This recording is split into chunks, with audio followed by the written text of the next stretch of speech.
calculating national income. There are three methods. The first one is product method or value-added method. This is expenditure method, and the third one is the income method. So today we will be talking about this. Now earlier in the earlier chapter, we have talked about in the chapter circular flow of income. How many sectors are there? Four sectors. That is your household sector, producer sector, government sector, and the rest of the world sector or the external sector. What is the in the household sector? So this is C. C is consumption expenditure of the household sector. G is the government expenditure of the household sector, government sector. I is investment expenditure of the producer sector. And export and import. X stands for export, N stands for import. So this is related to the rest of the world where export and import is taking place. So individually this is export and import. Together it is known as net expenditure. Right? So when all these expenditures, since we are talking about expenditure method, we will be talking about the expenditures of these four sectors: household sector, government sector, producer sector, and the rest of the world sector. Together we will be getting gross domestic product and market. So whenever it is asked calculate national income by expenditure method, directly don't write your NMPLC, we will be looking at the base formula first. So what is the base formula for expenditure method? GDP is equal to C plus D plus I plus X minus N.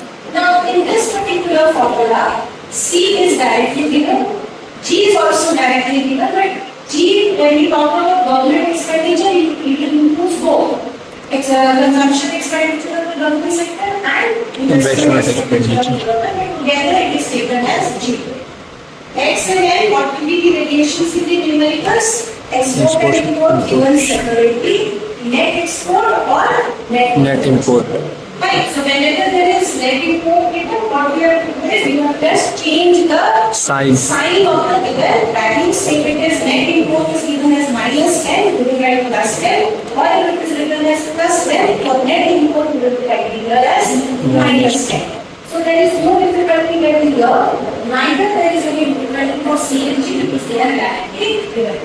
Whatever variations in the numericals are given, it is for I. I otherwise we know it as investment expenditure. Investment expenditure, which is also known as gross domestic capital formation. In numericals, mostly it is given gross domestic capital formation. Gross domestic capital formation. So we are studying earlier. So whenever we are talking about investment can be investment in the fixed asset or it will be the investment. Right. So this can be broken into two. What are those? Fixed investment and inventory investment. Inventory investment otherwise is known as delta S, that is change in stock.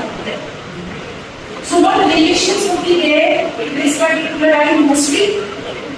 This would be written directly. Sometimes domestic word is missing, it is highlighted with gross domestic capital formation, it is the same. This is the first one. First concept that I want to remember. The second one is this gross will be written as, always remember this I is always a gross concept. It is always a gross concept. So if it is net even, what you have to do is you have to convert it into gross. So say suppose in the question it is net domestic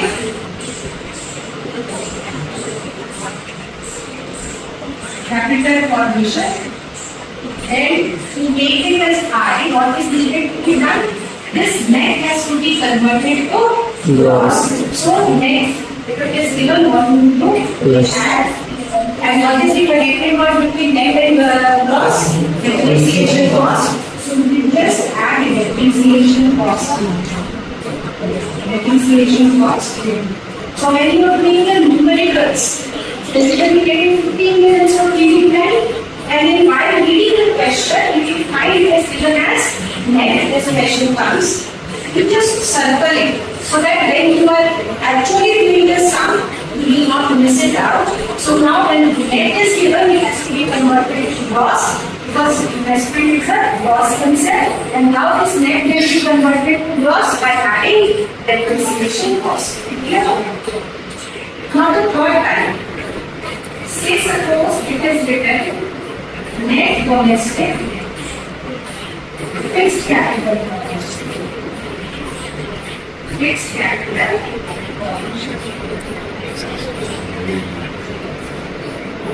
So now what you have to underline in this? Fixed and net. Here the fixed means what? Investment in the fixed assets. Earlier I told total IS fixed investment plus inventory investment. So this is half given, only the fixed investment is given. So what has to be added here? Inventory investment. Inventory investment and its net has to be converted to gross. So first we will go for net. Again, so net will be plus depreciation cost. This is done. And when fixed is given, you have to add delta S. This is inventory investment, otherwise it is known as the change in stock. Now change in stock can be directly given or it could be given closing stock minus opening stock. What is the formula for delta S? Closing stock minus opening stock. So if both the things are given separately, we will be writing plus closing stock minus opening stock. If it is written delta S, change in stock directly we will be putting. Yet there is a relation for this. Sometimes it is written increase in stock. So plus delta S. If it is written decrease in stock and it is given 10, while putting it here, we will be writing minus 10. Clear? So these may be the variations, and if this is case of net, if it is given gross domestic fixed capital formation, only this fix has to be worked out, that is plus delta S, then we will not get depreciation. Yes. So these are the variations of the GDP expenditure method, where the base formula is GDP NP is equal to C plus D plus L plus X minus N. Okay. Now we have to calculate, we are calculating national income. अरे इसमें हो रहता है नहीं लेगा NMDFC. You will be calculating it from what you have calculated in the base formula, that is your GDP NP. Again, prior to this, we have already studied gross has to be converted to net. Gross is a bigger concept, and so minus will be the domestic will be converted to national. Domestic is a smaller concept, so plus NFIA. And lastly, NPO, FC, that is the minus N90. This is how you calculate national income in the event of solution. Next class, we will be dealing with the